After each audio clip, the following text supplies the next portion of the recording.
I don't know what to do. Just a funny voice. Welcome to People of Reddit!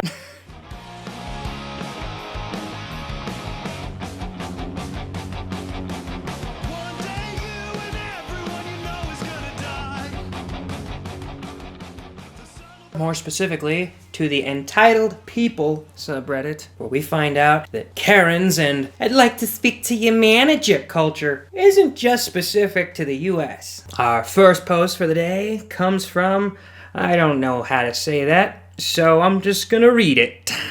Mom wants me to tutor her daughter in person and believes black people are immune to coronavirus. What? I want to assume that they speak in British accents because she said mum instead of mom. I've been asking all my students and their parents to set up Skype accounts so that I can do remote lessons for those that aren't well and just in case we get put on lockdown. I've also set up a virtual classroom where I can monitor attendance, the time they spend on the work I give, and it generates progress reports. Just trying to be efficient and whatnot.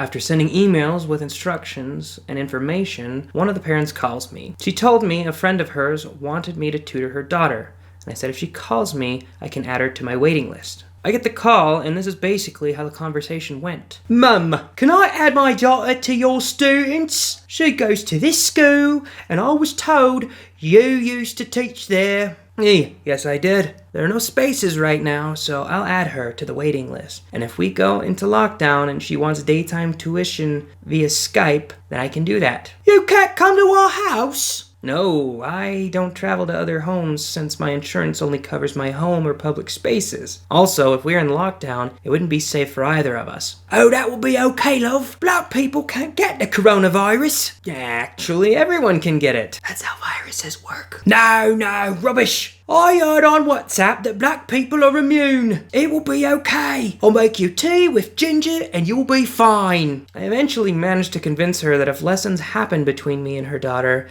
during lockdown, they would be online and not in person. It really scares me that she actually believed black people were immune because of a WhatsApp message she read. I don't know. I mean, I take most medical advice from memes and Facebook posts. Out really well for you. Yeah! This user made a good point. Says she's not entitled. She's just stupid. Which might be true. She might be stupid. I don't know if we have enough information to say that. One of my favorite comments, these damn WhatsApp aunties gonna get us killed.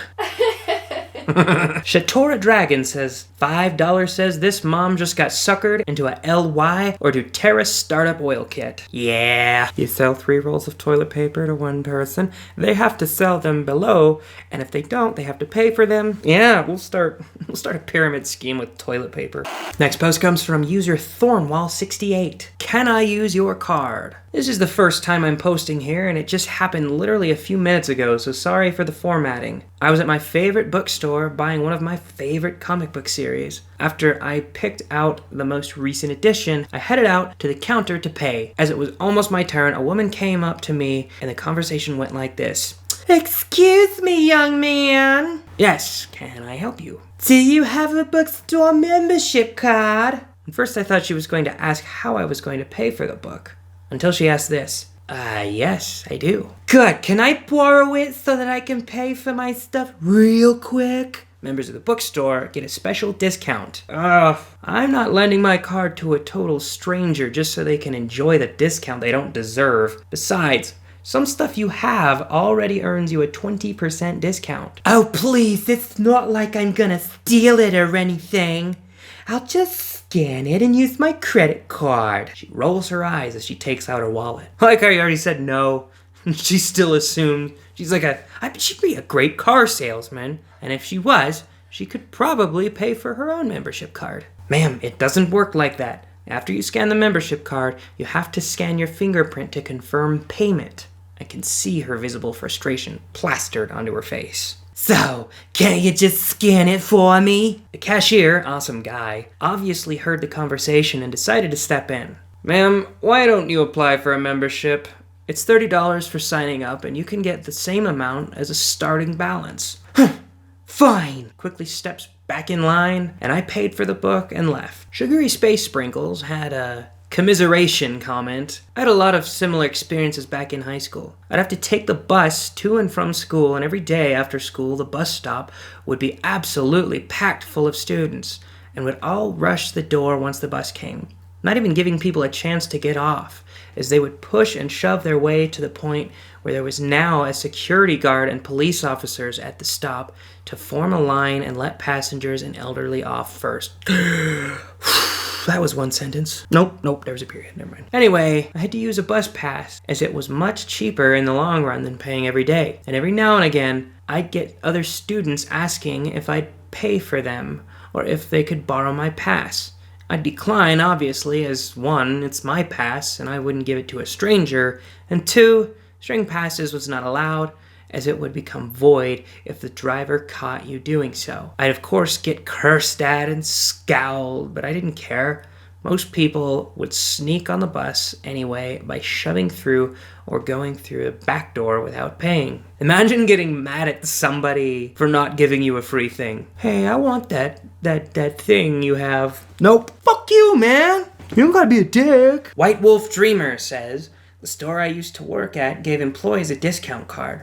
And I remember having to explain to a friend of mine that I wasn't allowed to let her use it to get a discount on a movie she wanted. A lot of places will actually ban your card if you let others use it, even if it's a membership. Well, no shit. It's the point of a membership. Our next post comes from user Gay Canadian Programmer. Your cousin died. That's no reason to miss work. I've had some truly awful work experiences, but this has to be the worst. This happened about 4 years ago, so the exact dialogue is kind of fuzzy. At the time, I was working at a grocery store, and I was the fastest cashier, so I'd always be put on the express lane. I would almost exclusively get closing shifts, 4:15 to 9:15. Since I was also in high school at the time, I'd only get about 10 hours per week, 2 shifts. One day I had a closing shift. It was a Saturday. That morning, my dad woke me up at 7 a.m. to tell me that a cousin that had been battling cancer for years had lost the battle. He then told me to get ready. We were going to see cousin's brother and try to keep his mind off of things. I proceeded to get ready, and while we were in the truck on our way to cousin's brother's house, I called in to work. I was hoping to get literally any other manager besides one, and she was the one that picked up. At least it wasn't the owner. Hello, grocery store manager speaking. Hi, manager. It's Gay Canadian Programmer. Hello, how are you? Not so good. I got a call this morning saying that a cousin had died last night. The manager didn't give me enough time to finish my sentence. You're on the express lane tonight and it's Saturday. What exactly do you expect me to do? Up until this point, I would have still gone in if manager was unable to find a replacement for me. I'm sorry, manager, but I can't make it in. Then I hung up. About an hour later, I got a call. Hello? Hi, Gay Canadian Programmer. It's Nice Manager calling. Oh, hi. How are you doing? I'm hanging in there. I heard what happened from manager. I'm so sorry. The reason I'm calling is because store owner would like to meet with you during your lunch break on Monday. At this point, I knew exactly what would happen on Monday. Okay, did store manager tell you anything else? Nope, just that she wants to speak with you. Then Nice Manager gave her condolences once again and ended the call. Monday rolled around, and during my lunch break, I walked from my high school down to work. As soon as I got there, I saw a manager, and she walked me to the store owner's office. Hi, Gay Canadian Programmer. Please have a seat. How are you doing? I'm doing okay, considering the circumstances, thanks. I'm sorry you have to go through this. The reason I called you in today is to talk about Saturday. Okay, did I do something wrong? Well, you left us understaffed. Okay, I don't see why that's my fault. What required you to miss the shift? Well, as you know, my cousin died, and we had a family get-together to improve the mood. Could you not have visited your family the next day? I'm sorry? Could you not have... I heard you, store manager. I'm just baffled. I think you will need to get your priorities straight. I'm sorry? At this point, I was livid. You need to realize that this job will help you save for university. Store owner, first off, my dad works for a company as position and already have the funds saved up for my entire education. This job is only to make spending money. Oh. I have no clue how I stayed calm during this exchange. I continued to work at this place for another year. Even 4 years later, it makes my blood boil. Another user sympathized, saying, I was working at Walmart What company was that? I've never heard of it. I don't know what he could be alluding to. My coworker called off of work because she had a miscarriage. They wrote her up for not giving 24 hours notice. Why didn't you let us know your baby was gonna die? What? Another time my mother was gravely ill. No one was sure if she was going to recover or not in her 80s. I took a day off. The store manager asked, couldn't one of your siblings do it instead? I informed them I was an only child. Big corporations suck when it comes to treating their employees well. User The Pork Choppers states, when I was 16, I worked at a large chain fast food restaurant. One day I had burned myself frying chicken, and it ended up being a second-degree burn.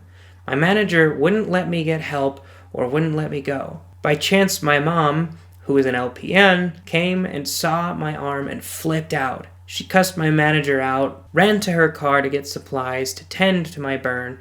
As she was doing this, my manager was trying to explain herself. My mom ended up reporting the restaurant to OSHA and the headquarters. I quit shortly after that. Next post comes from user Freckly Freaky Foo. I hate reading those names. Italian Karen thinks I should be able to speak Italian because I live in France. The three players in this are Italian Karen, embarrassed family of Karen, and manager. Background. So I worked at a ski resort hotel in France at 20 years old. The hotel almost exclusively hosted school ski trips from England. However, we also had a restaurant/bar that was open to the public. It had pretty much a universal clientele, as this was a popular ski spot in the Alps. The hotel was about an hour's drive from the Italian-French border, but very much in France. This is important to the story. I worked in the bar as a native English speaker, and at the time, decent-ish French speaker, at least enough to get by for work and living. Enter Italian Karen. I hadn't thought about this. I hadn't thought that Karen is a universal character. Do they have the same haircut everywhere as that irritating bob that they spend a lot of time on? And I'm not going to make fun of that. I know too many people. Never mind. Do they have that gorgeous hairstyle? Do they all have those really beautiful long nails that they spend too much of their husband's money on? We had a really busy bar, and I was doing table service for the patio. I approach a family of around 7 Italians. Italian Karen... This is one of my favorite things I've ever heard. Italian Karen had a face like a slapped ass already, so I knew it was going to be an unpleasant table. Is that a common European expression? Because he spelled it arse. Italian Karen had a face like a slopped arse already. I ask them if they are ready to order in French. I am ignored. I then ask again in English, and Italian Karen loses her mind. She starts screaming at me in Italian, and I have no idea what she's saying, except vaffanculo, which means fuck off. A fuck off! I had no idea what the problem was, so I try to speak calmly and politely in English, just telling her that I don't speak Italian, and is she able to explain in French or English what the problem is. She then shouts at me that I'm ignorant and rude, and I shouldn't be allowed to work there when I can't speak Italian. She continues telling me that she's ordering in Italian and I need to get someone who can speak the language to take her order. I am so confused at this point. I just tell her that no one who works in the bar speaks Italian, as we are in France. Embarrassed family are all looking down at the table now. I think, realizing the absurdity of her rant, but Italian Karen doubles down and begins complaining at them all in Italian again, trying for backup. I go to get my manager, just feeling totally baffled. My manager was French and had a classic French attitude, so no time to pander to her shit. He approaches the table to an immediate barrage of angry Italian ranting from Italian Karen. Manager talks over her, basically telling her she can order in French or English or leave, then walks off. I go gossip with the other bartenders about the drama.